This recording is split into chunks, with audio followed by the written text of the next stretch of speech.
Hello, guys. Welcome back to Literally Speaking. Today we have with us Shiva.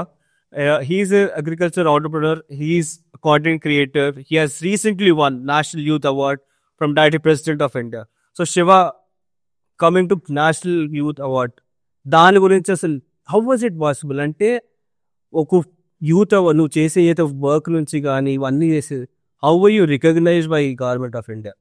అన్న నమస్తే ప్రీతం అన్న national youth award winner నేను 2022-23 ఇయర్కి దేశం మొత్తంలో 12 మందికి ఇచ్చారు నేషనల్ యూత్ అవార్డ్స్.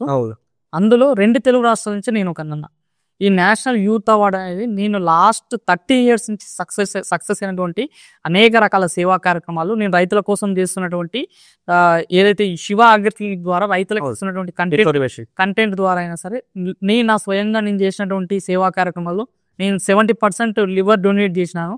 సో ఇవన్నీ నేను 13 years నుంచి చేస్తున్నటువంటి యాక్టివిటీస్ గాను 2022-23 గాను మన government of India new parliament మా కొత్త కన్స్ట్రక్షన్ ఢిల్లీలో పార్లమెంట్లో మన union cabinet minister of youth affairs and sports అయినటువంటి మన్సుఖ్ మాండవ్య, అదేవిధంగా MOS మినిస్టర్ ఆఫ్ స్టేట్ అయినటువంటి రక్ష కాట్సే ఇలా చేతుల మీదుగా అవార్డుతో పాటు ఒక 1 lakh క్యాష్ ప్రైజ్ తీసుకున్నాను. గ్రేట్. సో ఇప్పుడు నేషనల్ యూత్ అవార్డ్ ఏదైతే రికగ్నిషన్ వచ్చిందో నీ డిఫరెంట్ సోషల్ యాక్టివిటీస్ నుంచి కానీ లేకపోతే నీ డిఫరెంట్ అచీవ్మెంట్స్ నుంచి కానీ, ఇట్స్ సపోజ్ ఒక యంగ్ ఆంటర్ప్రినర్ కానీ లేకపోతే యూత్ ఎవరైనా సరే ఆ అవార్డు విన్ కావాలంటే దానికి అప్లై చేయడం ఏమైనా ఉంటుందా? దానికి అప్లికేషన్ ఏం ప్రాసెస్ ఉంటుందా? దాని గురించి ఉంటుందన్న. ఇప్పుడు కూడా స్టిల్ September 30 వరకు కూడా ఆన్లైన్ అప్లికేషన్ స్టార్ట్ అయింది. Every year national youth awards అనేది వస్తాయి.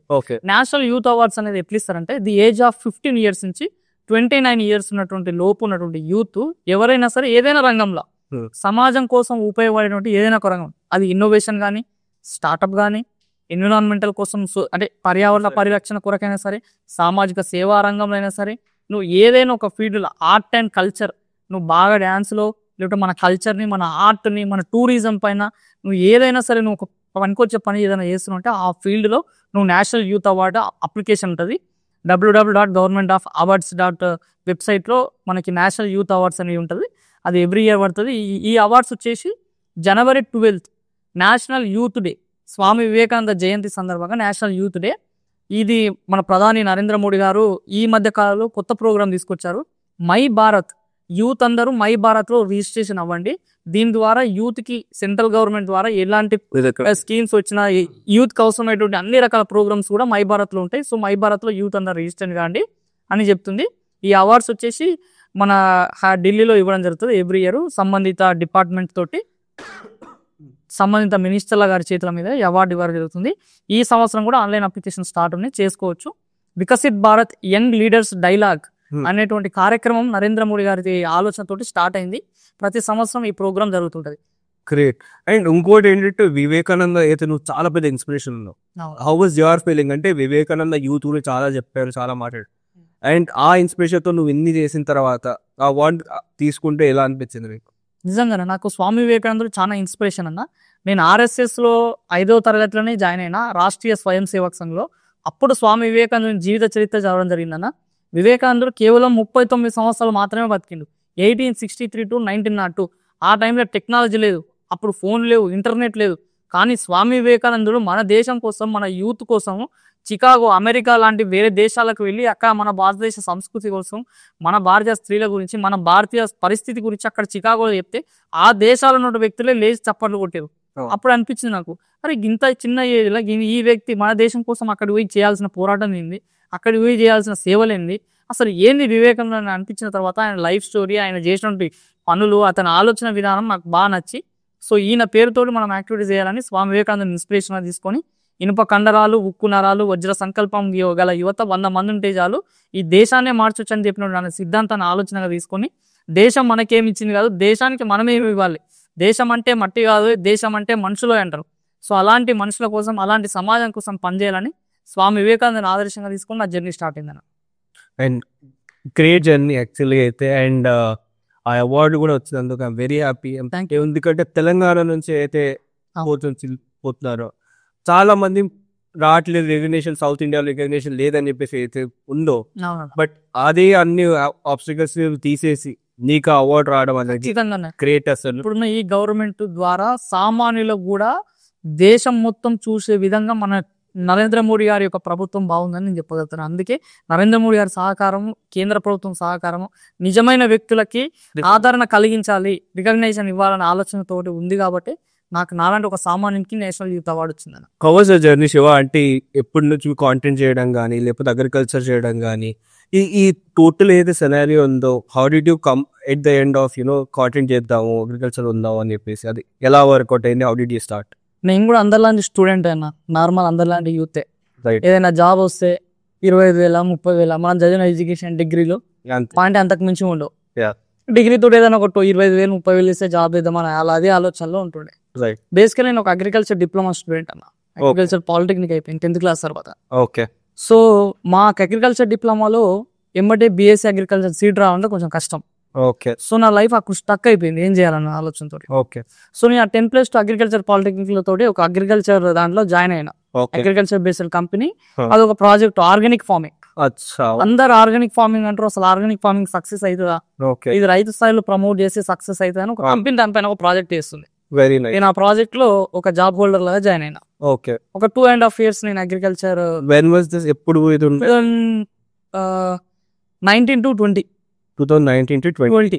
ఆ టైంలో నేను కంపెనీలో జాయిన్ అయ్యి poly houses, shade net, open cultivation అంటే పంటల్ని పాలీ హౌస్ లలో ఎట్లా ఉంటది, షేడ్ నెట్ లో వండిస్తే ఎట్లా ఉంటది, బయట వండిస్తే ఏ విధంగా ఉంటది, వెదర్ కండిషన్స్ కి ఎట్లా సూటబుల్ అయితే క్రాప్స్ ఆర్గానిక్ ఫార్మింగ్ లో ఈ మెథడ్లో చేస్తే రైతుకి ఎంత పెట్టుబడి అవుతుంది, మార్కెట్ లో అమ్ముకుంటే ఎంత లాభం వస్తుంది, అదే ఆలోచనతో కంపెనీ చేస్తే నేను అందులో ఒక 2 years వర్క్ చేస్తున్నాను. Very nice. చేస్తున్న సందర్భంలో నాకు ఒక ఆలోచన వచ్చింది, మనం అగ్రికల్చర్ స్టూడెంట్, మన దగ్గర నాలెడ్జ్ ఉంది, why we not provide the information for farmers అనే ఆలోచనతో శివ అగ్రిలింక్ అని స్టార్ట్ చేశాను. సూపర్. సో అప్పుడు నాకున్నటువంటి సొంత నాలెడ్జ్ తోటి చుట్టుపక్కల రైతులతోటి అగ్రికల్చర్ వీడియోస్ చేయడం స్టార్ట్ అయ్యాయి. స్టార్టింగ్ లోనే నా వాయిస్ కి ఇచ్చే ఇన్ఫర్మేషన్ తో కనెక్షన్ సో అలా నేను అగ్రికల్చర్ వీడియోస్ చేస్తూ దేశం మొత్తంలో దాదాపుగా 8-9 రాష్ట్రాలు తిరగడం జరిగిందని. ఇప్పుడు 8-9 రాష్ట్రాలు అక్కడ పండిస్తున్న పంటల విధానం గురించి మా 2 తెలుగు రాష్ట్రాలు తిరిగాను. దాదాపు 1,000 పైన, అంటే దాదాపు 1,000 పైగా అగ్రికల్చర్ వీడియోస్ చేయడం జరిగింది. ఇప్పుడు ఫేస్బుక్, యూట్యూబ్, ఇన్స్టాగ్రామ్ లో కలిపి 5 లక్షల మంది వ్యవసాయ అభిమానులను సొంతం చేసుకున్నారు. సూపర్. ఇది జస్ట్ నా అగ్రికల్చర్ డే. సూపర్. సో ఎందుకు ఇప్పుడు ఏదైతే చాలా మంది అగ్రికల్చర్ స్టూడెంట్స్ కానీ, డిప్లొమా స్టూడెంట్స్ కానీ, అగ్రికల్చర్ స్టూడెంట్స్ కానీ చాలా మంది వాళ్ళ ఫీల్డ్ నుంచి పివట్ అయ్యి వేరే డిఫరెంట్ ఫీల్డ్స్ వెళ్తున్నారు. లైక్ ఒక అగ్రికల్చర్ స్టూడెంట్ ఇప్పుడు సాఫ్ట్వేర్ కంపెనీలో జాబ్ చేసేవాడు ఉన్నారు, లేకపోతే కాంటెంట్ లో చేసే వాళ్ళు ఉన్నారు, లేకపోతే డిఫరెంట్ ఫీల్డ్స్ కి వెళ్ళిపోయారు. బట్ ఎందుకు వాళ్ళ ఫార్మింగ్ ని చూస్ చేసుకోవట్లేరు? ఖచ్చితంగా ఇప్పుడైతే ఒక అగ్రికల్చర్ స్టూడెంట్ మనం బ్యాక్గ్రౌండ్ చూసుకున్నట్టయితే నార్మల్ అగ్రికల్చర్ ఫీల్డ్కి రావాలంటే 10th క్లాస్ తర్వాత అప్పట్లో 9.8 9.5 జీపీలు వచ్చిన వాళ్ళు అగ్రికల్చర్ డిప్లొమాలకు వస్తారు. ఈవెన్ నేనైనా సరే 85% ఉన్న వాళ్ళకి అగ్రికల్చర్ డిప్లొమా స్టూడెంట్స్ వచ్చేది. తర్వాత ఒకవేళ ఇంటర్మీడియట్ చేసిన వాళ్ళు బీఎస్సీ అగ్రికల్చర్ కి రావాలంటే ఎంసెట్ ర్యాంక్ మీకు తెలిసిన 10,000 లోపు ర్యాంక్ వచ్చిన వాళ్ళకి బీఎస్సీ అగ్రికల్చర్ సీట్లు వచ్చాయి. సో వీళ్ళందరూ అగ్రికల్చర్ చేస్తే మంచి గవర్నమెంట్ జాబ్స్ ఉంటాయి. 5 years బ్యాక్ సినారియో ఇది. అగ్రికల్చర్ బీఎస్సీ చేస్తే, ఎంఎస్ అగ్రికల్చర్ చేస్తే మంచి గవర్నమెంట్ జాబ్స్ వస్తాయి, సెట్ కావచ్చు ఈజీగా. ఎవరు చదవరు అగ్రికల్చర్ లోకి, ఎవరు రారు. అంటే చాలా మంది ఏంటంటే, నేను కూడా యాక్చువల్లీ ఇప్పుడు చాలా మంది మా పేరెంట్స్ ఏంటంటే ఎంబీబీఎస్ చేయడానికి అని చెప్పేసి బైపీసీ జాయిన్ అవుతారు. బైపీసీ జాయిన్ అయిన తర్వాత ఎంసెట్ రాస్తారు. ఎంసెట్ లో ర్యాంక్ రాకపోయేసరికి చాలా మంది బీఎస్సీ అగ్రికల్చర్ కానీ, బీఎస్సీ బయోటెక్ కానీ, బీఎస్సీ ఫుడ్ టెక్ లో కానీ అడ్మిషన్ తీసుకోవడం జరుగుతుంది. సో దీని వల్ల ఏమన్నా మనకి చాలా వరకు ఆ డిసడ్వాంటేజ్ ఉందా? బికాస్ ఆఫ్ చాలా మంది షిఫ్ట్ అవ్వడం వల్ల, ఇంట్రెస్ట్ లేకపోయినా కూడా జాయిన్ అవడం వల్ల, దాని వల్ల ఏమైనా ఇష్యూ ఉన్నాయి అంటావా? ఇదేనా ఏం లేదు, అగ్రికల్చర్ కోర్స్ చేస్తే తొందరగా గవర్నమెంట్ జాబ్ వస్తుంది, ఆ థీమ్ కూడా అందులో జాయిన్ అయిపోతుంది. రైట్.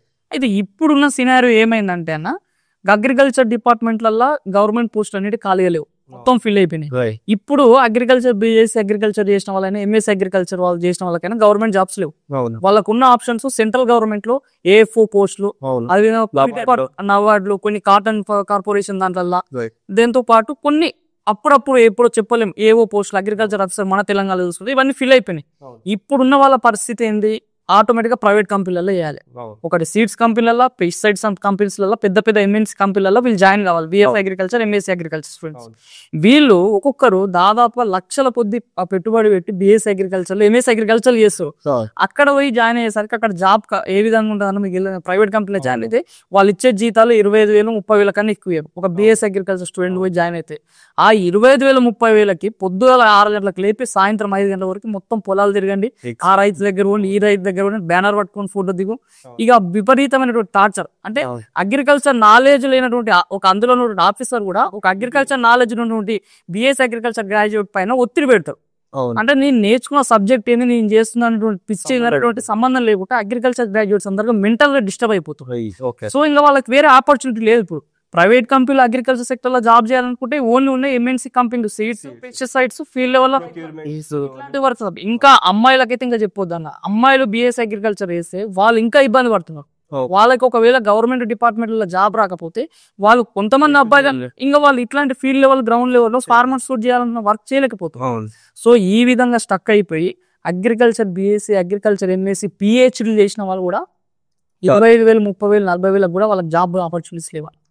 చాలా ఇబ్బంది పడిపోతుంది. సో చాలా మంది ఈ జాబ్ ఫీల్డ్ కాకుండా ఎందుకు ఆ ఫార్మింగ్ అని, ఇప్పుడు జనరల్ గా అగ్రికల్చర్ బిఎస్సీ చేసేది ఫార్మింగ్ చేద్దాము, లేకపోతే సరే job, government job is one of the reason, but also farming కూడా చేయొచ్చు. బట్ ఎందుకు ఆ ఫార్మింగ్ ని చూస్ చేసుకోవట్లేదు?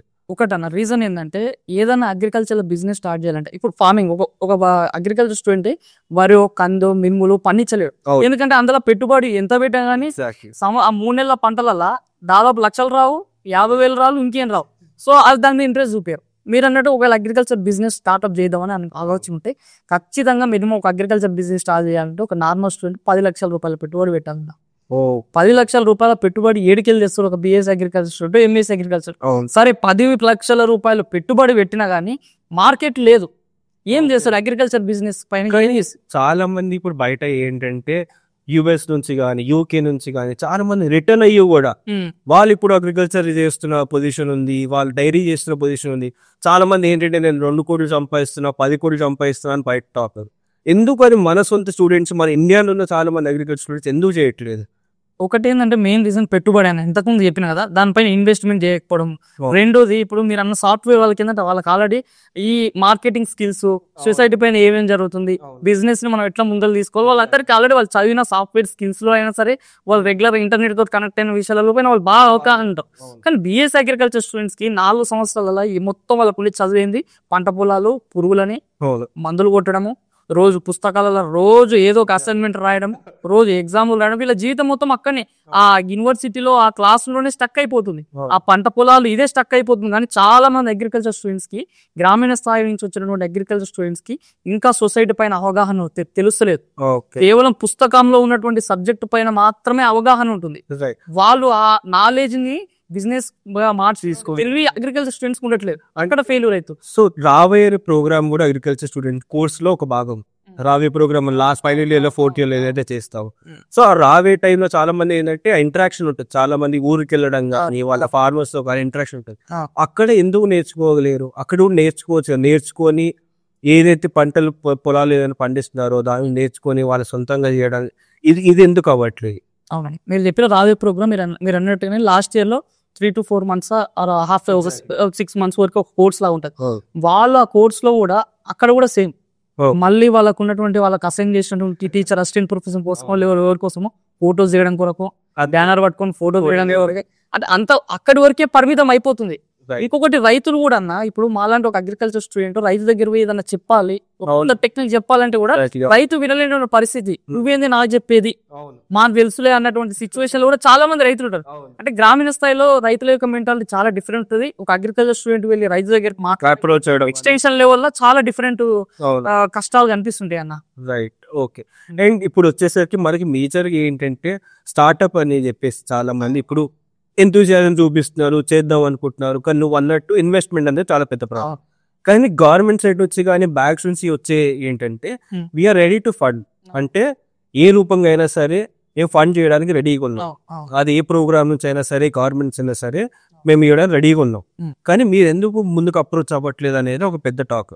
సో దాని వచ్చి నీ ఒపీనియన్ ఏంటి? నా ఒపీనియన్ ఏంటంటే ఇంట్రెస్ట్ అన్న, మనం ఏ పని చేయాలన్నా ఇంట్రెస్ట్ ఉండాలి. అవును. అగ్రికల్చర్ స్టూడెంట్స్ ఎందుకు బిజినెస్ స్టార్ట్అప్స్ చేస్తారంటే చేస్తున్నారు కొంతమంది. అవును. ఇంట్రెస్ట్ ఉండాలి, తపన ఉండాలి. అవును. తపన ఉంటే ఏదైనా చేయగలుగుతారు. కష్టం. ఇప్పుడు మీరు ఆల్రెడీ ఆల్మోస్ట్ మీరు చూడండి మంచి మంచి స్టార్ట్అప్ ఐడియాస్ ఇస్తుంది. ఇప్పుడు మన హైదరాబాద్ మీద చూసుకున్నట్టయితే Indian institute of millets research IIMR లో న్యూట్రీ హబ్ అనేది ఒకటి ఉంటుంది. అవును. అందులో మీరు మిల్లెట్ బేస్డ్ తోటి ఏదైనా నాలెడ్జ్ తోటి మీకు ఏదైనా అంటే చిరుధాన్యాల పైన మన నరేంద్ర మోడీ గారు కూడా 2024-25 ప్రపంచ చిరుధాన్యాల దినోత్సవంగా ప్రకటించారు. అవును. సో ఆ న్యూట్రీ హబ్ లో చాలా మంచి RKV రఫ్తార్ రాష్ట్రీయ కృషి విజ్ఞాన యోజన కింద మంచి మంచి స్కీమ్స్ ఉన్నాయి స్టార్ట్అప్స్ తోటి. మీరు ఏదైనా ఒక స్టార్ట్అప్ తోటి రాండి, అది బాగుంటే ఒక 5 లక్షల రూపాయలు సపోర్ట్ చేస్తుంది. మీరు సపోర్ట్ చేసిన తర్వాత మీ బిజినెస్ ఇంకా ముందర జరిగితే ఇంకా సక్సెస్ అయితే 25 లక్షల రూపాయలు పెట్టుబడి ఇస్తుంది గవర్నమెంట్. ఇట్లాంటి స్కీమ్స్ మన హైదరాబాద్ లో ఉన్నటువంటి రాజేంద్ర నగర్ లో అనేక రకాల ఇన్స్టిట్యూషన్ మేనేజ్ అనేది ఉంది, మేనేజ్ లో ఉంది, నామ్ లో ఉన్నాయి, రకరకాల గవర్నమెంట్ దానికి ఉంది సపోర్ట్. కాకపోతే మనకి దాని గురించి అవగాహన పెంచుకోవాలి, దానిపైన రెగ్యులర్ గా వర్క్ చేయాలి. ఇప్పుడు ఒక గవర్నమెంట్ సపోర్ట్ తీసుకోవాలంటే ఏమంటే నువ్వు పోయినమంటే వాళ్ళు ఇవ్వరు. నువ్వు దాదాపు ఒక 2 సంవత్సరాలు కష్టపడాలి, రెగ్యులర్ ఆఫీసర్ చుట్టూ తిరగాలి, కాగితాలు పట్టుకొని పోవాలి, నువ్వు చేసిన ఆలోచన కొంచెం రేర్ గా ఉండాలి. డిఫరెంట్ గవర్నమెంట్ నుంచి నీకు ఒక 5 లక్షల రూపాయల నీకు స్టార్ట్అప్ ఒక ఐడియాకి సపోర్ట్ చేస్తుంటే వాళ్ళు అంత ఈజీగా ఇయ్యరు. ఆ ఒత్తిడి తట్టుకునే శక్తి లోపల ఉండాలి. ఎగ్జాక్ట్లీ. సో అది మా అగ్రికల్చర్ స్టూడెంట్స్ కొంచెం ఇబ్బందికరంగా ఉంది కాబట్టి సక్సెస్. అండ్ ఇంకోటి ఏంటంటే చాలా మంది దగ్గర నువ్వు చెప్పినట్టు గవర్నమెంట్ జాబ్స్ వేస్తుంటే అక్కడనే 2-3 ఏళ్ళు అక్కడనే టైం వేస్ట్ అయిపోతుంది. వాళ్ళు గవర్నమెంట్ జాబ్స్ కోసం ఎగ్జామ్స్ రాయడానికి కానీ, డిఫరెంట్ ఎగ్జామ్స్ రాయడం కానీ, బ్యాంకింగ్ ఎగ్జామ్స్ రాయడం కానీ చాలా టైం వేస్ట్ అయిపోతుంది. అదే టైంలో వాళ్ళు ఇది ఈ 5 లక్షల కోసం ఏదైతే మీరు చెప్తున్నారో ఆ స్కీమ్స్ కోసం అప్లై చేసుకునే ఛాన్సెస్ ఉన్నాయా? ఉంటే ఏమేమి స్కీమ్స్ ఉన్నాయి? స్కీమ్స్ ప్రకారం చూసుకుంటే ఇంతకుముందు నేను చెప్పినటువంటి విధంగా చాలా డిపార్ట్మెంట్స్ ఇప్పుడు మేనేజ్ ఉంది, మేనేజ్ లో మంచి స్కీమ్స్ ఉన్నాయి. సేమ్ నువ్వు ఏదైనా ఒక మంచి అగ్రికల్చర్ రిలేటెడ్ కాదు, నువ్వు ఏదైనా ఇన్నోవేషన్ తోటి వస్తే వాళ్ళు నీకు పిచ్చింగ్ ఇస్తుంది. దాదాపు 3 months ఆన్లైన్ బేస్డ్ కోర్సెస్ ఉన్నాయి. డైరెక్ట్ గా వచ్చి కూడా 3 months వరకు నువ్వు ఏదైనా ఐడియా తోటి వస్తే డైరెక్ట్ ఐడియాని ఇంకా సక్సెస్ ఏ విధంగా చేయొచ్చు అన్నటువంటి విషయాల గురించి సంబంధిత అధికారులతో అయినా సరే, సెంట్రల్ గవర్నమెంట్ ప్రొఫెసర్లతో కూడా వాళ్ళు రెగ్యులర్ గా నువ్వు ఈ ప్రాజెక్టు ఓకే అయితే ఆ ప్రాజెక్ట్ పైన వాళ్ళకి 3 months నువ్వు ఈ విధంగా చేయొచ్చు, ఇంకా ఈ విధంగా చేసుకోవచ్చు. ఇంకా చెప్పాలంటే నీకు ట్రేడ్ మార్క్ ఇచ్చి, రిజిస్ట్రేషన్ చేయించి, ట్యాక్స్ ఇచ్చేసి అన్ని కూడా గవర్నమెంట్ ప్రొవైడ్ చేసేటువంటి ఫెసిలిటీస్ తీసుకొస్తుంది. కానీ మనం యూజ్ చేసుకోవట్లేం. చాలా మంది మన తెలుగు స్టూడెంట్స్ చాలా మంది మన తెలుగు వాళ్ళు ముందరకు వస్తున్నారు. ఇట్లాంటి స్కీమ్స్ లో కూడా వేరే నార్త్ ఇండియన్స్ అంటే నేను ఇక్కడ అంటే ప్రాంతాన్ని దేశాన్ని వేరు చేస్తలేను అంటే మన తెలుగు వాళ్ళు ఇట్లాంటి దాంట్లోకి రాలేకపోతారు. మన agriculture students Telugu agriculture students అనే వాళ్ళు ముందరకు రాలేకపోతారు. ఇట్లాంటి దాంట్లో స్టార్టప్స్ ఇట్లాంటి ఐడియాస్ మొత్తం వేరే మీరు అన్నట్టుగా సాఫ్ట్వేర్ వాళ్ళు ఎంతూజియాసం ఉన్న వాళ్ళు వస్తున్నారు. అవును, అర్థమే. అండ్ ఇంకోటి ఏంటంటే చాలా పెద్ద క్వశ్చన్ వెన్ అగ్రికల్చర్ స్టార్ట్ చేసినప్పుడు, ఫార్మింగ్ స్టార్ట్ చేసినప్పుడు చాలా పెద్ద క్వశ్చన్ ఏమొస్తుంది అంటే ప్రాఫిటబిలిటీ. సో ఒక్కసారి సరే పండించినాము, చేసినాము, 1 year కష్టపడ్డాం కానీ ప్రాఫిట్స్ ఏం లేవు అంటే రైతు పరిస్థితి అయినా అదే ఉంది. ఇప్పుడు దేశంలో ఒక అగ్రికల్చర్ చేస్తున్న ఏదైనా చేద్దాం అనుకున్న వాళ్ళు కూడా అదే పరిస్థితి ఉంది. ఎందుకు ఆ పరిస్థితి ఉంది? ప్రాఫిట్ అనేది ఎందుకు రావట్లేదు ఎవరికైనా, ఫార్మర్ కైనా సరే, ఒక అగ్రికల్చర్ ఆంటర్‌ప్రెన్యూర్ కైనా సరే. దాని మీద ఫుడ్ ప్రాసెసింగ్ సపరేట్, మళ్ళీ తప్పు పట్టదు దాంట్లో. ఫుడ్ ప్రాసెసింగ్ లో చాలా వరకు దేర్ ఆర్ ప్రాఫిట్స్. బికాస్ ఇప్పుడు నువ్వు చెప్పినట్టు మిల్లెట్ బేస్ ఎవరైనా చేయాలనుకున్నా కూడా, ఒక ప్రోడక్ట్ తీసుకోవాలనుకున్నా కూడా దాంట్లో ప్రాఫిట్స్ ఉంది. ఎందుకంటే ప్యాకేజింగ్ చేస్తారు, వాళ్ళు సప్లై చేస్తారు, మార్కెటింగ్ చేస్తారు. కానీ అదే ఒక రైతుకి ఇప్పుడు ఒక టమాటోస్ కానీ ఒక ఏదైనా బయట ఇవ్వాలంటే ₹2-3 వస్తుంది తప్ప, కానీ దాంట్లో పాటు ప్రాఫిట్స్ ఏమి ఉంటాయి వాళ్ళకి. సో దాని మీద నీ అభిప్రాయం ఏంటి? మన అందరు తెలిసిన చాలా మంది కూడా వింటున్నాం, ఒక చిన్న పెన్ను కనిపెడితేనే దానికి ఒక రేట్ అనేది ఫిక్స్ చేసి కంపెనీ వాడు వదులుతుంది. కానీ ఫార్మర్ అది చేయలేకపోతున్నా. ఫర్ ఎగ్జాంపుల్ ఒక మ్యాంగో తీసుకోండి, సీజన్ లో వచ్చేటువంటి మ్యాంగోని చూసుకోండి. ఒక బంగినపల్లి మ్యాంగో రైతు దాదాపు పండించాలంటే సంవత్సరం మొత్తం కష్టపడాలన్న. అసలు సీజన్ కి ఆ బంగినపల్లి మామిడికాయ వచ్చిన తర్వాత దాన్ని తీసుకుపోయి హైదరాబాద్ లో ఎక్కడన్నా మనకి ఫ్రూట్ మార్కెట్ లో తీసుకుపోయి అమ్ముతాడు. అమ్మినప్పుడు ఒక కేజీకి దాదాపు రైతుకి ఈసారి చూసుకుంటే ₹40 కేజీ కూడా పోయిందన్న. బంగినపల్లి ఎక్కువ వచ్చేసరికి అంటే ₹40 నుంచి ₹70, కొన్ని సందర్భాల్లో ₹100 వరకు కేజీ రైతు అమ్ముతాడు. కానీ మీరు చూడండి ఆ మార్కెట్ లో ఉన్నటువంటి ఎవరైతే వ్యక్తులు ఉంటారో ఆ మిడిల్ మ్యాన్స్ వాళ్ళు జస్ట్ ఆ గంట సేపల్లా రైతు దగ్గర నుంచి ₹50, ₹60, ₹100 తీసుకొని మళ్ళీ అందులో కూడా ట్యాక్స్, వాళ్ళు కోత, వాళ్ళకి అందులో కమిషన్ రూపంలో దాదాపు అందులో ₹10, ₹20 తీసుకొని మళ్ళా ఆ రైతు దగ్గర నుంచి తీసుకునేటువంటి ఫ్రూట్ ని మళ్ళీ బజార్లో మన రోడ్ల మీద బండ్లు పెట్టి అవుతాం కదా, వాళ్ళకి ₹150 అమ్ముతారు. వాడు మళ్ళీ మార్కెట్ మన తినేటోళ్ళకి 200కి అమ్ముతారు, 180 రూపాయలకి అమ్ముతారు. అంటే మీరు చూడండి, ఒక రైతు దగ్గర నుంచి డబల్ గా మారిపోతుంది, మన దగ్గర డబుల్ అయిపోతుంది. మీ మిడిల్ మ్యాన్స్ కూడా చూడండి, ఆ రైతు ఆడికి పోయి కాంటా దగ్గర ఒక 100 కిలోల కాంటా చేస్తే అందులోకి మళ్ళీ 5 కిలోలు 10 కిలోలు కట్ చేస్తాడు. దీంతో పాటు ఒక చిట్టునే రాస్తాడన్న. ఇప్పుడు రైతు బిల్డింగ్ ఉన్నది, ఒక గవర్నమెంట్ ముద్రించి ఈ పలానా రైతు ఈ గ్రామం నుంచి ఇన్ని కిలోల మామిడికాయలు తెచ్చాడు, దీనికి గవర్నమెంట్ ఒక మద్దతు రేటు ఉంది, దీనికి ఒక రైతు గవర్నమెంట్ కి ఇంత ట్యాక్స్ కడుతున్నప్పుడు ఏ పేపర్ ఉండదు. జస్ట్ సింపుల్ గా క్యాండిడేట్ ఒక తెల్ల కాగితం తీసుకోవాలి, నాకు నచ్చిన రేట్, అది కూడా గవర్నమెంట్ లేదు, వానికి ఆ రోజు ఆ ఫ్రూట్ ఎంత ఉంది తక్కువ ఉందంటే వాడు కొంచెం రేట్ ఎక్కువ వేస్తాడు. ఫ్రూట్ ఒకవేళ ఎక్కువ వచ్చిందంటే కథం రేట్ తగ్గిస్తాడు, వాడికి నచ్చిన రేట్ వేస్తాడు, మళ్ళీ అల్లకి ట్యాక్స్ కట్ చేస్తాడు, 5% 3% 2% రైతుకి ఇచ్చేసి పంపుతాడు. రైతు ట్రాన్స్పోర్ట్, ఆ ఫామ్ నుంచి హైదరాబాద్ మార్కెట్ కు వచ్చి అమ్మనిక రైతుకు ట్రాన్స్పోర్ట్ దాదాపు ఒక వెహికల్ తీసుకురావాలంటే 5-6 వేల రూపాయలు అవుతుంది. మళ్ళీ పొద్దుగల 4 గంటలకే లేవాలి, రైతు 4 గంటలకు లేచి 8 గంటల వరకు అక్కడ కూర్చొని వెయిట్ చేసుకుని ఆ పైసలు తీసుకొని పోయేసరికి ఇంకా రైతుకి ఎలా పైసలు కూడా ఈ మధ్య వస్తే రావన్న పరిస్థితి ఉంది. ఇన్స్టాల్మెంట్లు ఇస్తాడు కొంత, మళ్ళీ ఇవన్నీ కూడా రైతు మళ్ళీ ఈ పైసలు వచ్చినాక కూడా రైతు ఇంటికాడ పోయేసరికి మళ్ళీ అప్పులు, లేబర్ పన్ను దింపిన లేబర్ పైసలు ఇవ్వాలి, దాన్ని ప్యాకింగ్ చేసిన వాళ్ళకి ఇవ్వాలి, ఇవన్నీ వేస్తే ఇంకా రైతుకి ఏం మిగులుతాయి అన్న. ఇవన్నీ గ్రౌండ్ లెవెల్ ఉన్న పరిస్థితులు రైతుకు బాగా ఎక్కువగా ఉన్నాయి. కానీ దీన్ని ప్రభుత్వం దృష్టికి తీసుకునే వ్యక్తులు లేరు. ప్రభుత్వం కూడా రైతులను కేవలం ఓటు బ్యాంక్ అనేది చూసుకుంటుంది. రైతు అనేటోడు కేవలం ఓటుకు మాత్రమే పరిమితం కావాలి, రైతు మాత్రం డెవలప్ కావద్దు. So backbone of India అంటారు. Exactly, backbone ఇరగొడుతున్నారన్న.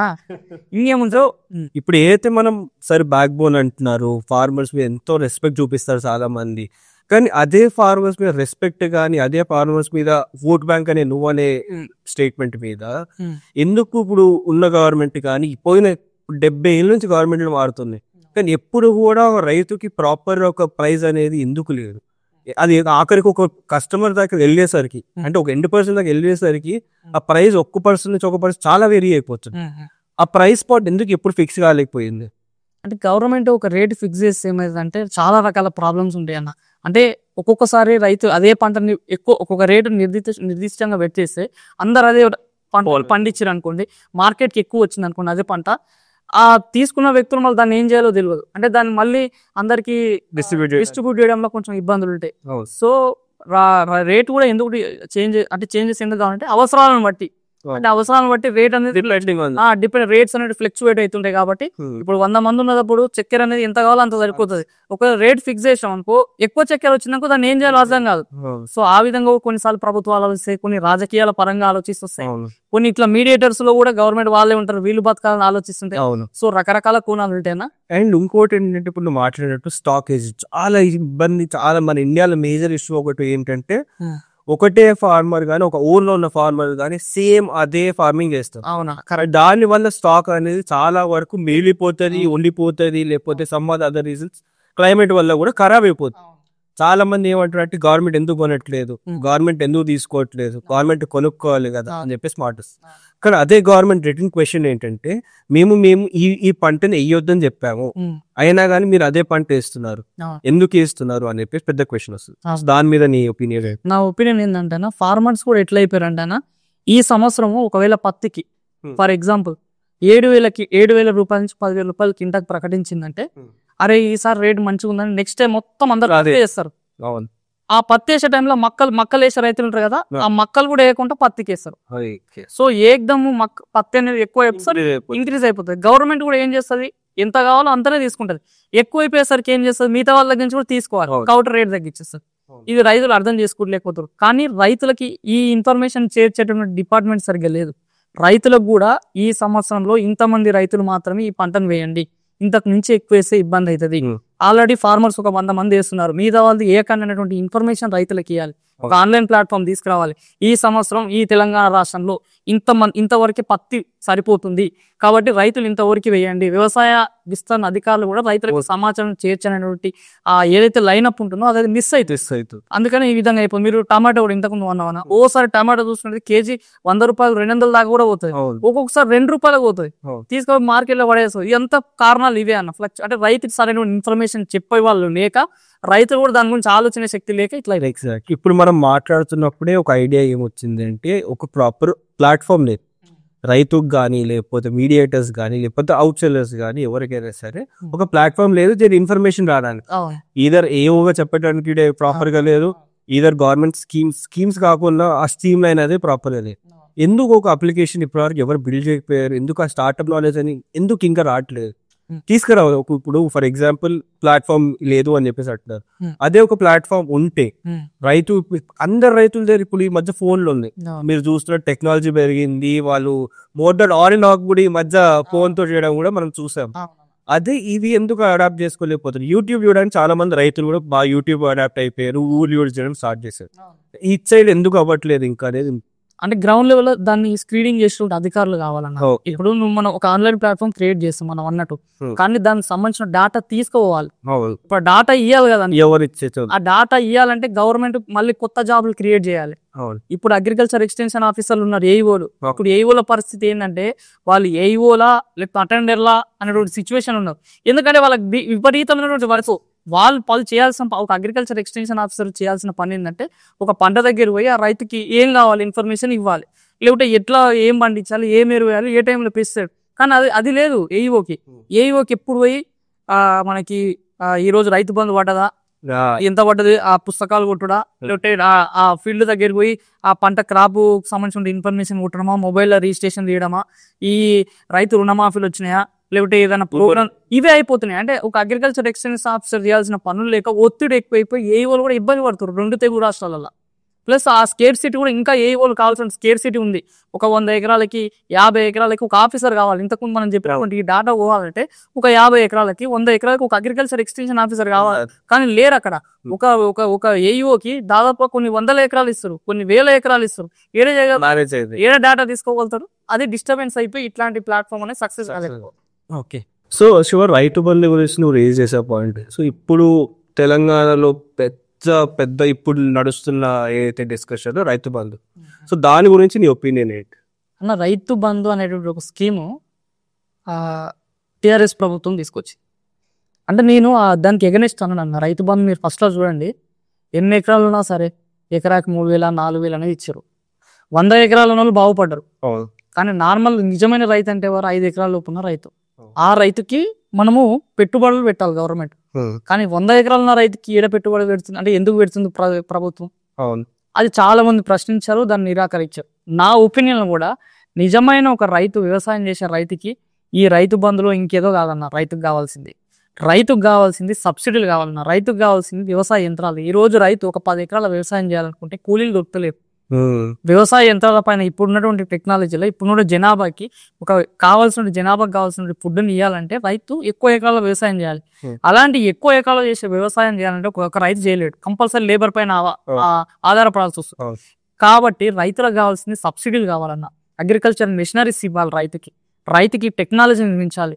పాలి హౌస్, షేడ్ నెట్స్, డ్రిప్, రైతు పంటకు పండించే నీరు అందించిన డ్రిప్ మీద సబ్సిడీ కావాలి. రైతుకి ట్రాక్టర్లు ఇవ్వాలి, రైతులకు కావాలి, ఇవి అన్ని ఇవ్వాలి.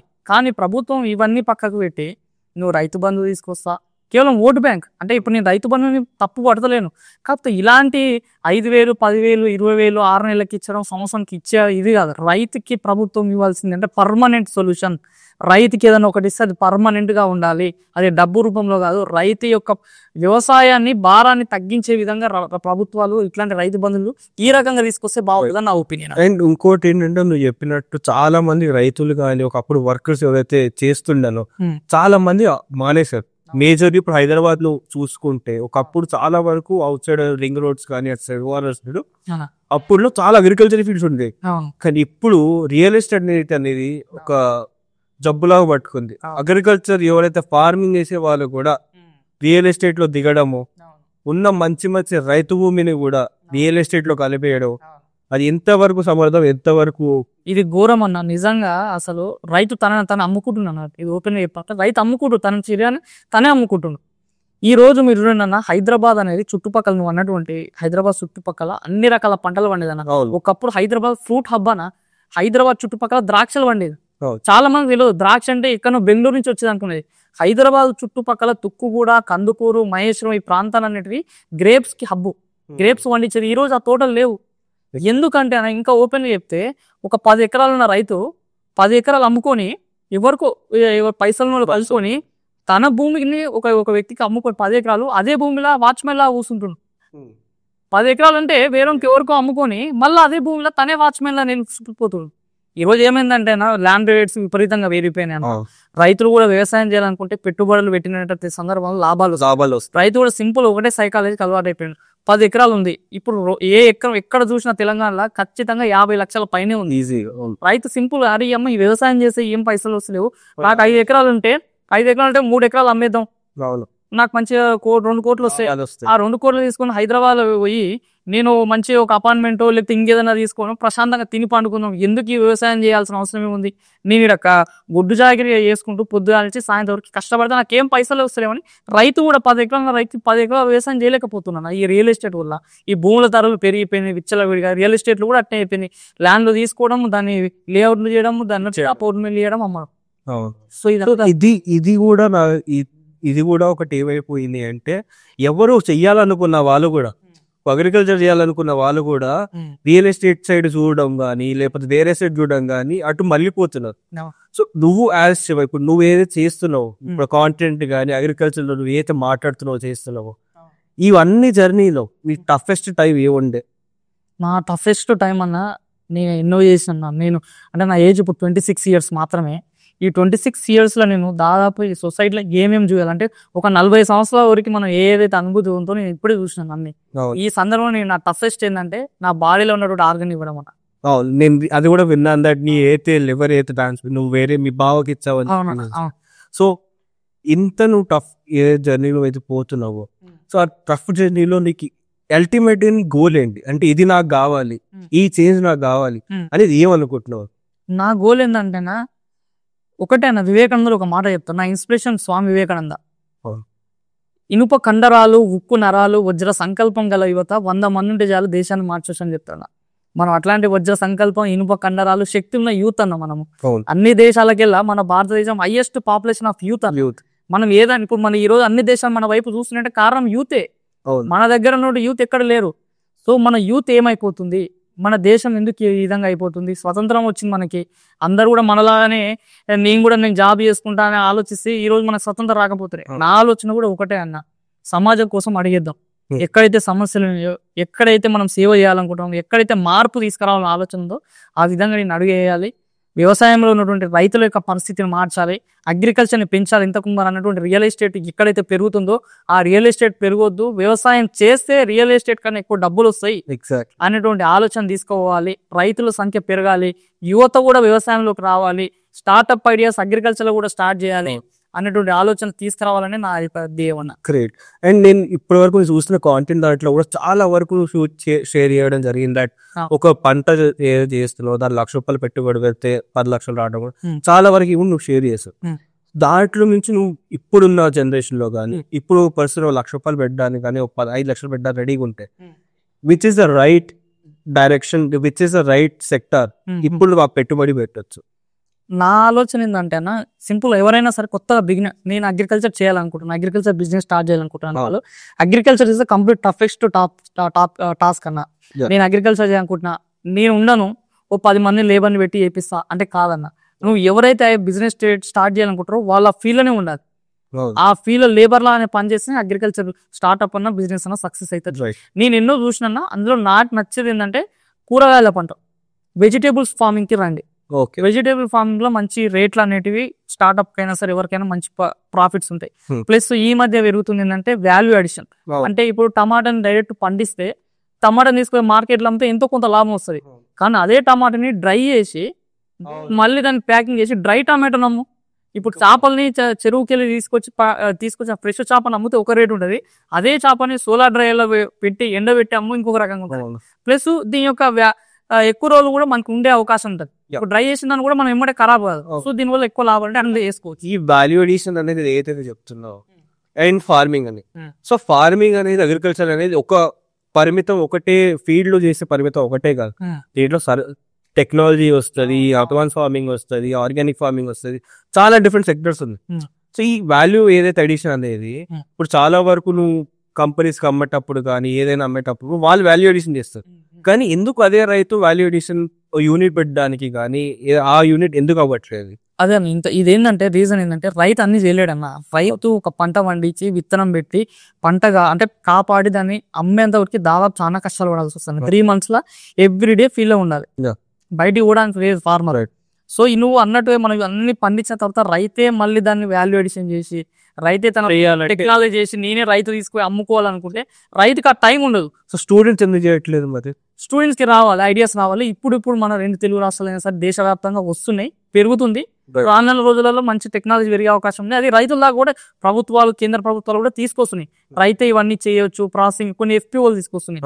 గవర్నమెంట్ కూడా FPOలను బాగా సపోర్ట్ చేస్తుంది. ఒక రైతే చేయలేడు కాబట్టి ఒక గ్రామంలో ఉన్నటువంటి 10 మంది రైతులు కలిసి ఒక FPOని క్రియేట్ చేసుకుని వాల్యూ అడిషన్ చేసుకోవచ్చు. చాలా మంది ఇప్పుడు మా మహబూబ్నగర్ జిల్లాలోనే చూడండి, ఒక రైతు చేయలేడు, ఒక బిజినెస్ ఒక రైతు చేయలేడు. వాళ్ళందరూ ఏం చేస్తున్నట్టే ఒక 10 మంది రైతులు ఒక FPO కలిసి సీతాఫల పండ్లు మన ఉంటాయి కదా, సీతాఫలం పండ్లను డైరెక్ట్ గా అమ్మితే ఒక రేటు, వాళ్ళందరూ 10 మంది రైతులు కలిసి FPO ఏర్పాటు చేసుకుని ఆ గుజ్జుని సీతాఫలం గుజ్జుని తీసుకొని ఆ గుజ్జుని అమ్ముతున్నారు. సో దానికి ఎక్కువ రేట్ వస్తుంది. 10 మంది రైతులు కలిస్తే బిజినెస్ చేసుకోవచ్చు. సో ప్రభుత్వాలు కూడా తీసుకొస్తున్నాయి. రానున్న రోజులలో కూడా మీరు అన్నట్టుగా రైతే రాజు అయ్యే అవకాశం ఉంటది. కాకపోతే అది ఇంకా టైం టేక్. రైతుల్లో కూడా జాగృతం రావాలి, రైతులకు ఆలోచన రావాలి. అండ్ ఇంకోటి ఏంటంటే స్టార్టప్స్, మళ్ళీ మనం స్టార్టప్స్ మాట్లాడేటప్పుడు ఈ టీ హబ్ కానీ వి హబ్స్ కానీ ఇట్లాంటివి చాలా వరకు చాలా హెల్ప్ అవుతున్నాయి అని చెప్పేసి బయట టాక్. అదే అగ్రికల్చర్ ఫీల్డ్ నువ్వు చూసుకుంటే ఎంతవరకు ఈ T hubs, we hubs, Atal అది కూడా ఇవి ఎలా హెల్ప్ అవుతాయి? Are they really helping? ఇప్పుడున్న సినారియోస్ ఏమైనా హెల్ప్ అవుతాయి? అవి ఏంటంటే అన్న, నాకు తెలిసినంత వరకు అయితే అవసరం అయితే అన్న టెక్నాలజీ ఒక రూట్ మ్యాప్ క్రియేట్ చేస్తారు. అంతే తప్పిస్తే వాళ్ళు మన దగ్గరకు వచ్చి హెల్ప్ చేసే టీం అయితే రాదు.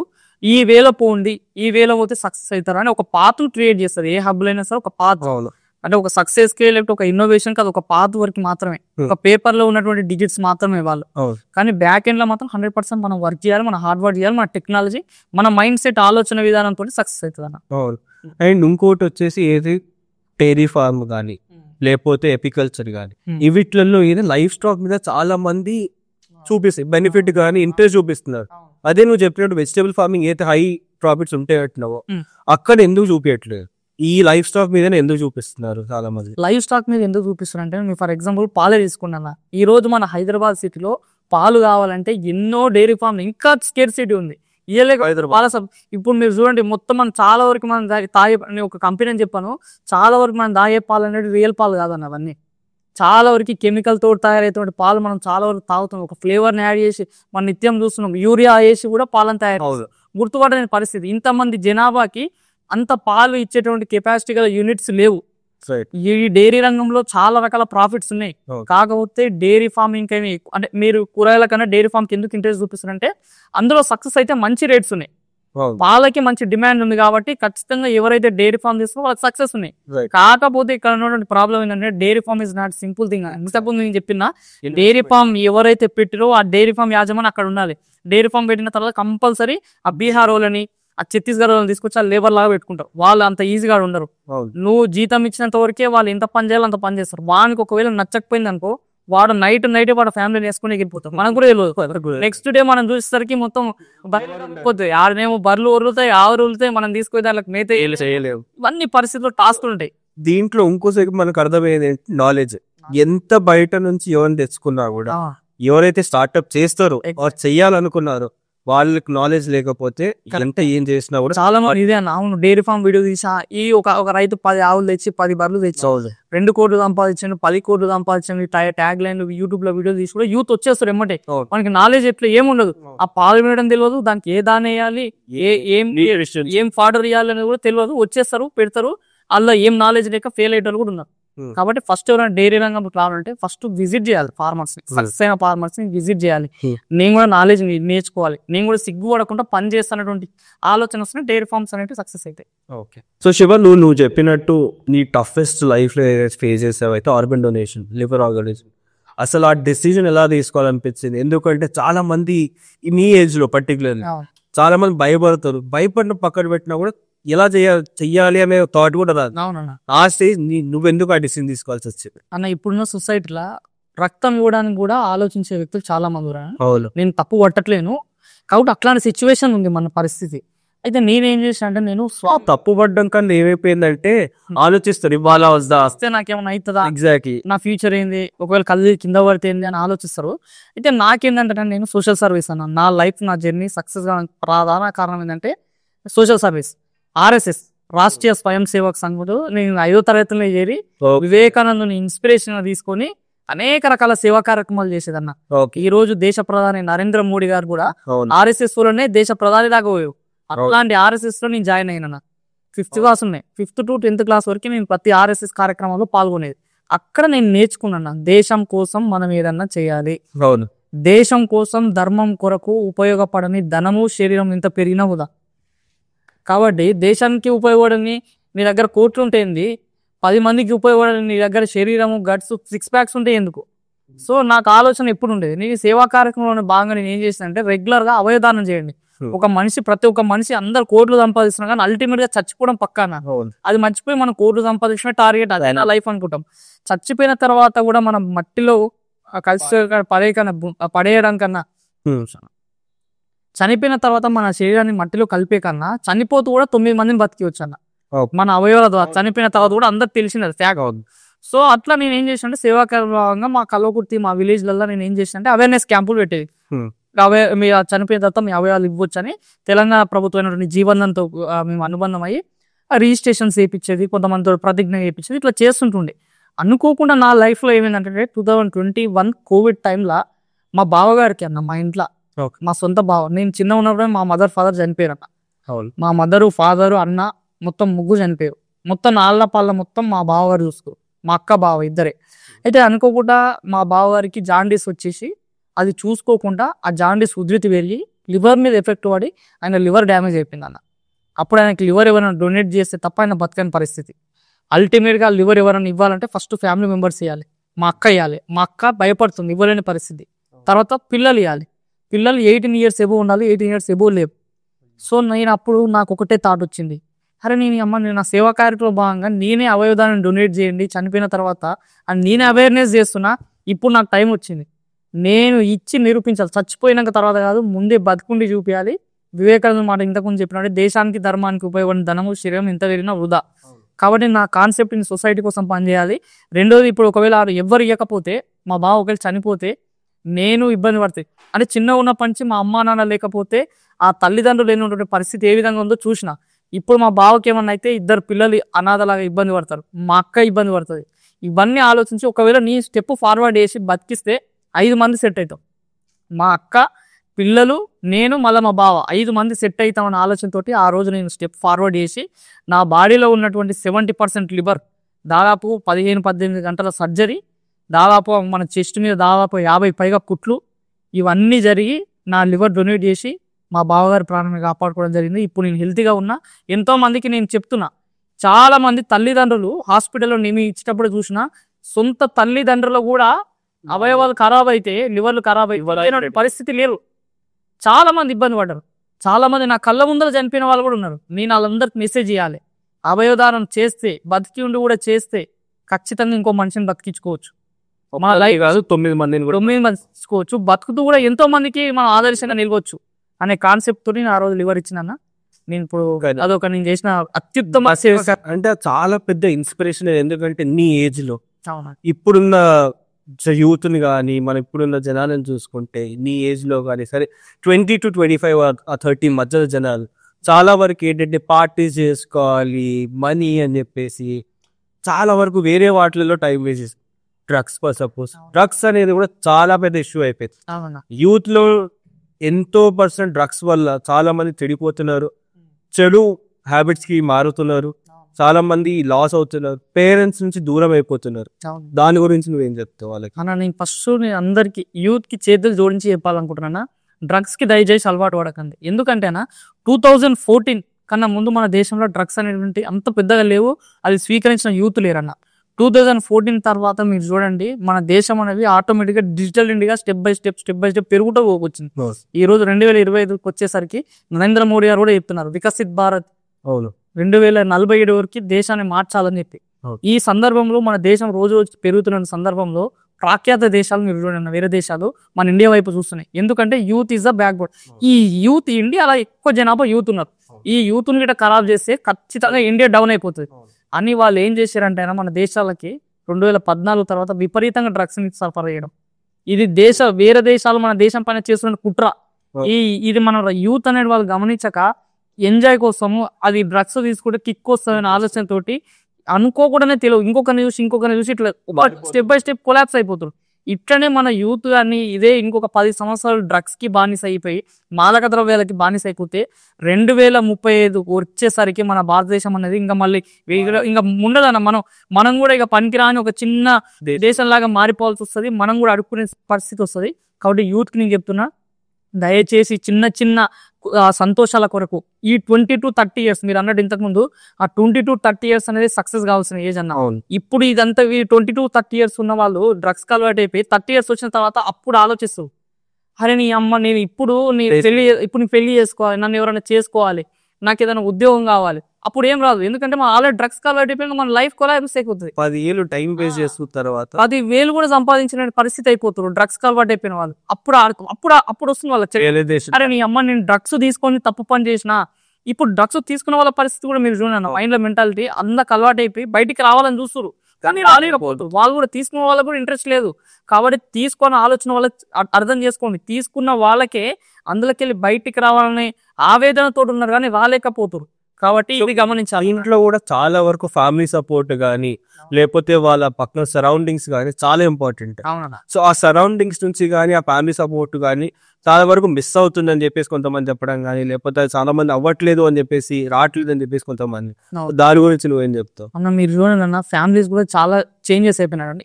ఇప్పుడున్నటువంటి కుటుంబాల పరిస్థితి ఇంతకుముందు ఒక 15-20 అంటే మనమే చూడండి. ఫర్ ఎగ్జాంపుల్ మనం చిన్న ఉన్నప్పుడు మన తల్లిదండ్రులు ఎట్లుండేనా, ఒక చిన్న తప్పు చేస్తే చెప్పకేట ఒకటి వీకి నడరా అని. ఇప్పుడు చూడండి అన్న, ఇప్పుడు వాడు పోయి పబ్బు పోయి తిరిగినా, వాడు డ్యాన్స్ చేసినా, వాడు ఏమైనా కొట్టి చంపినా అరే శభాష్ రా బేటా అనేటువంటి స్టేజ్కి వచ్చింది ఫ్యామిలీస్. అంటే ఈ కుటుంబంలో వచ్చిన తల్లిదండ్రులు వచ్చిన మార్పులే పిల్లల మీద ప్రభావం చూపిస్తున్నాయి. ఈ రోజు సొసైటీలో ఉన్నటువంటి యూత్ ఖరాబ్ కావడానికి కారణం కూడా నేను గట్టిగా చెప్పగలుగుతా. ఈ కుటుంబాల నుండి ఫ్యామిలీ తల్లిదండ్రులు సరైనటువంటి ఆదరణ చూడక ఈ రోజు లక్షల పెట్టుబడి పెట్టి పెద్ద పెద్ద కాలేజీలలో పెద్ద పెద్ద యూనివర్సిటీలలో జాయిన్ చేస్తారు. కానీ ఆడ ఏమైపోతుంది, వాళ్ళు చదువు పక్కకు పెట్టి మొత్తం ఎంజాయ్ ఎక్కువ ఇదైపోయింది. ఇది గమనించాలి తల్లిదండ్రులు, ఇది గమనించాలి. మన కొడుకు వీడు ఏం చేస్తున్న రోజు, వీడు మనకు స్కూల్కి పంపిస్తే, వీడిని కాలేజీకి పంపిస్తే, వీడు చదువుతున్నా ఏం చేస్తున్నా గమనించాలి. వాళ్ళు గమనించే పరిస్థితి లేరు. వాళ్ళు కూడా జాబులు చేయాలి. వాళ్ళు కూడా పొద్దుగాల పోయినా సాయంత్రం వాళ్ళు వచ్చిరా, సాయంత్రం ఇంట్లో వచ్చి 6 నిమిషం వండుకున్నావా, వాడు ఏం చేస్తుండో కూడా తెలియని పరిస్థితుల్లో తల్లిదండ్రులు ఉన్నారు. అందుకే ఈ రోజు మన దేశం ఖరాబ్ అయిపోతుంది. కాబట్టి ఇది నేను చెప్పగలుగుతాను. మేజర్ గా యూత్ మన ఇండియాలో చాలా వరకు అడాప్ట్ కానీ లేకపోతే ఇంకా బెటర్ అవుతాయి. చాలా వరకు స్కీమ్స్ గవర్నమెంట్ ఎన్ని వస్తున్నా కూడా వీళ్ళు వాడుకోలేకపోతున్నారు, వీళ్ళు యూజ్ చేసుకోలేకపోతున్నారు, వీళ్ళు తెలుసుకోలేకపోతున్నారు, ఆ ఇంట్రెస్ట్ చూపించట్లేదు. వేరే వాటిల వల్ల వీళ్ళు చాలా వరకు డిసడ్వాంటేజ్ కిందకి వస్తున్నారు. కాబట్టి సో ఆ యూత్ కోసం ఏదైతే మనం మాట్లాడగలుగుతున్నామో, ఆ స్టార్ట్అప్ మనం ఏదైతే మాట్లాడుతున్నామో, ఇది ఒక చాలా పెద్ద ఇష్యూ అయిపోయింది. వేరే యూత్ అనేది డిస్టర్బెన్స్ కానీ లేకపోతే అవ్వకపోవడం కానీ. సో ఎట్ ద ఎండ్ ఏంటంటే నా క్వశ్చన్ ఏమనుకున్నా అంటే, ఈ స్టార్టప్స్ కానీ ఇంత గవర్నమెంట్ నుంచి జరుగుతున్నా కూడా యూత్కి ఎలా వాళ్ళు ఆ చెడు హ్యాబిట్స్ నుంచి కానీ లేకపోతే వాళ్ళ కాలేజ్ నుంచి కానీ వాళ్ళు ఏం చేస్తే బెటర్ అవ్వచ్చు, ఎలా వాళ్ళు తెలుసుకోవాలి ఇవన్నిట్ల గురించి? ఓకే, ఒకటి ఏంటంటే అన్న, లైఫ్లో సక్సెస్ కావాలని అంటే ముందు జాగ్రత్త, ముందు చూపు ఉంటే సక్సెస్ అవుతాం అన్న. అంటే ఇప్పుడు యూత్ ఉన్న ఆలోచన ఎట్లుంటే ఎడ్యుకేషన్ సిస్టమ్ మారాలన్న. బేసిక్లో ఉన్నటువంటి చదువులలో కేవలం వాళ్ళకి మార్కుల కొరకే. ఈరోజు ఎడ్యుకేషన్ సిస్టంలో చూడు ఎందుకు ఖరాబ్ అవుతారు, ఎందుకు ఆలోచన చేస్తారు అంటే ఎడ్యుకేషన్ సిస్టంలో మార్పులు వచ్చినాయి అన్న. ఒకప్పుడు మనకి చదువులలో క్రమశిక్షణతో కూడుకున్న చదువులు ఉంటుండే, ఇప్పుడు క్రమశిక్షణ లేని చదువు, ఇప్పుడు కేవలం మార్కులతో కూడుకున్న చదివి.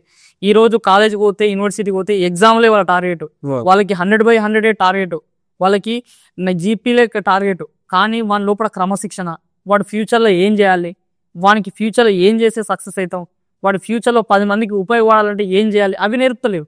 గురుకులాలలో మనం నేర్చుకున్నటువంటి విద్య ఈ రోజు పెద్ద పెద్ద యూనివర్సిటీలు అని పేరు పెట్టడము, పెద్ద పెద్ద ఇంటర్నేషనల్ స్కూల్ అని పేరు పెట్టడం, అది కాదు. ఇంటర్నేషనల్ స్కూళ్ళలో మీరు చూడన్నా ఒక అగ్రికల్చర్ టాపిక్ తీసుకోండి, ఒక 10th క్లాస్ స్టాండర్డ్ 10/10 వచ్చే స్టూడెంట్ దగ్గర కూడా మీరు వెళ్ళి రైస్ అనేది మనం రోజు తినేటువంటి రైస్ ఏ నుంచి వస్తుందో వాళ్ళు అడిగితే వారు పోయి సూపర్ మార్కెట్ అనే చెప్తున్నారు. అంటే మనకి రైస్ ఇంకా సూపర్ మార్కెట్ నుంచే వస్తుందని తెలుసు. ఊరికి అమ్మ మనకి మ్యాంగో అనేది ఇంకా చెప్పాలంటే ఆలుగడ్డ అనేది భూమి లోపల నుంచి వస్తుంది, క్యారెట్ అనేది భూమి లోపల ఉంటుంది అనేది తెలియదు వాళ్ళకి ఇంకా ఏం తెలియని పరిస్థితి, సమాజం పైన అవగాహన లేకుండా వాళ్ళు చదువుతుర్రు. ఈ రోజు చదువు అనేది కేవలం మార్కుల కొరకు మాత్రమే పరిమితం అవుతుంది. కాబట్టి ఈ రోజు ఈ విధంగా ఎడ్యుకేషన్ సిస్టమ్ మారితే మీరు అన్నట్టుగా ఈ స్టార్ట్అప్ ఐడియాస్ లో అయినా సరే, బిజినెస్ ఐడియాలోకైనా సరే, ఫ్యూచర్ లో సక్సెస్ ఏ విధంగా కావాలనే విషయాలు మన గ్రాస్ రూట్ లోనే తెలుసుకునే అవకాశం ఉంది. సో ఎడ్యుకేషన్ సిస్టమ్ మారాలి మన దేశంలో.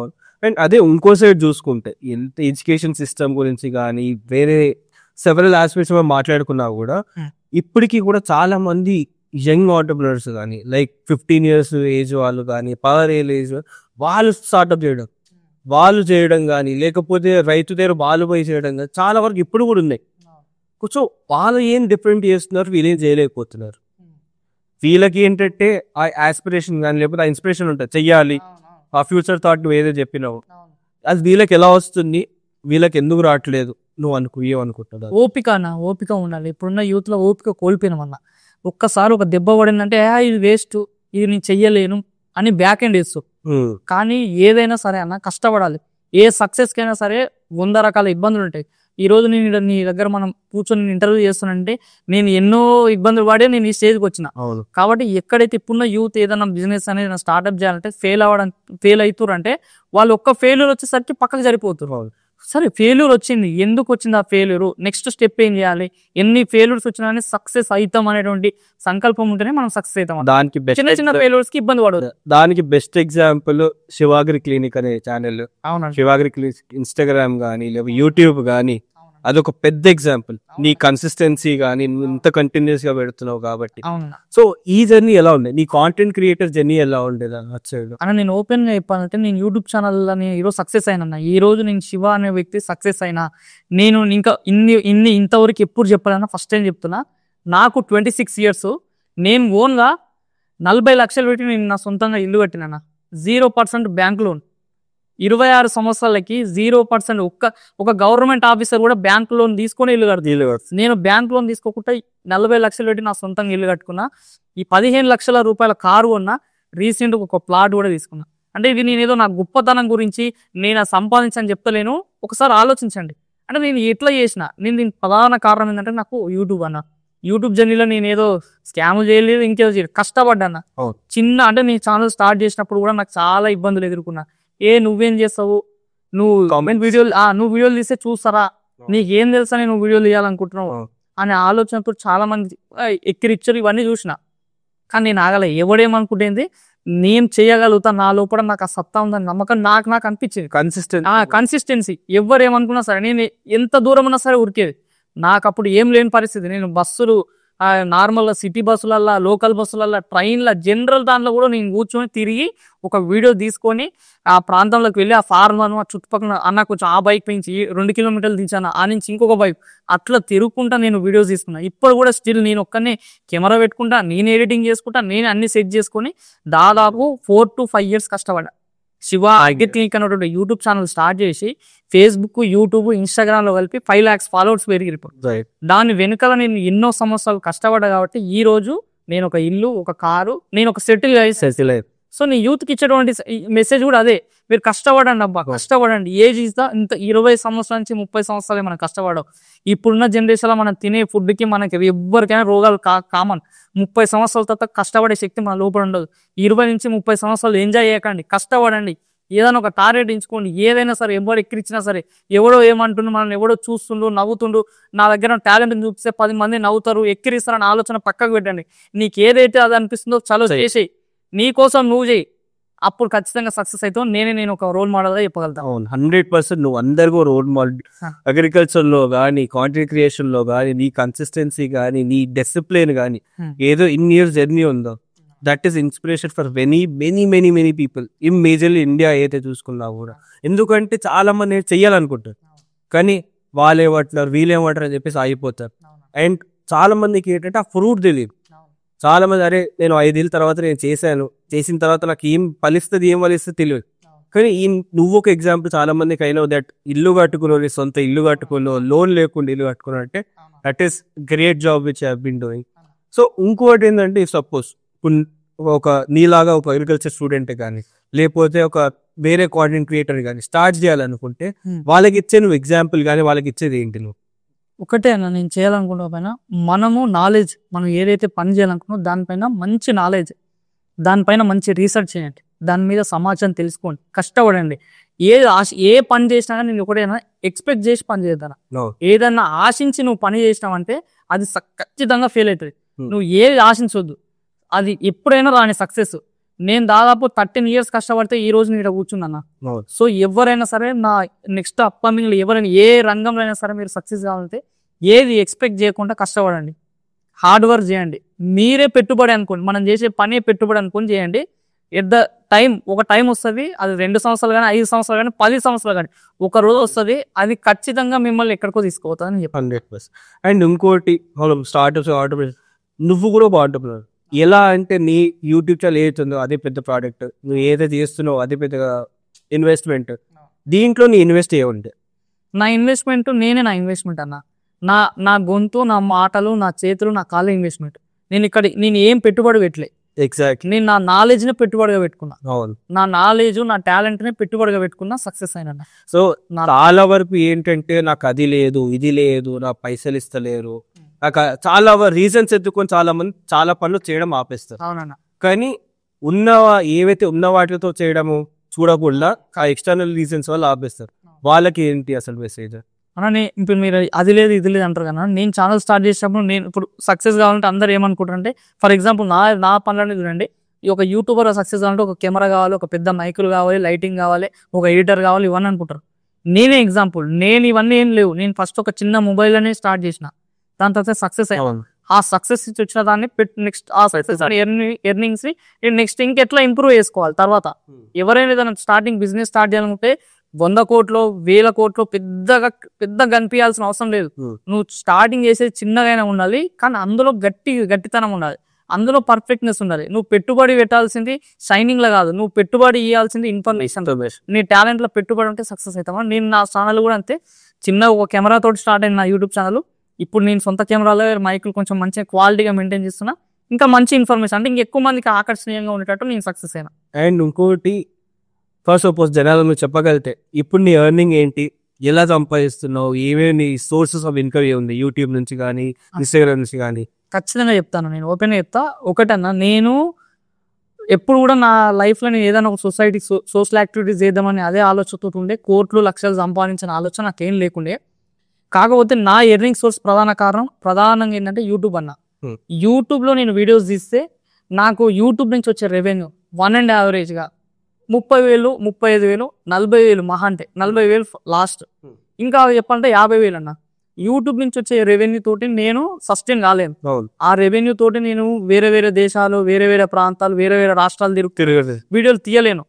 నా నెక్స్ట్ ఆ యూట్యూబ్ నే ఆదర్శంగా తీసుకొని యూట్యూబ్ ఆధారంతో ప్రమోషన్స్, నేను ఒక ప్రమోషన్ వీడియో తీసినంటే ఈజీగా ఒక 25,000, 30,000 అది మనం చేసిన వీడియో కంటెంట్ వంటి వస్తుంది.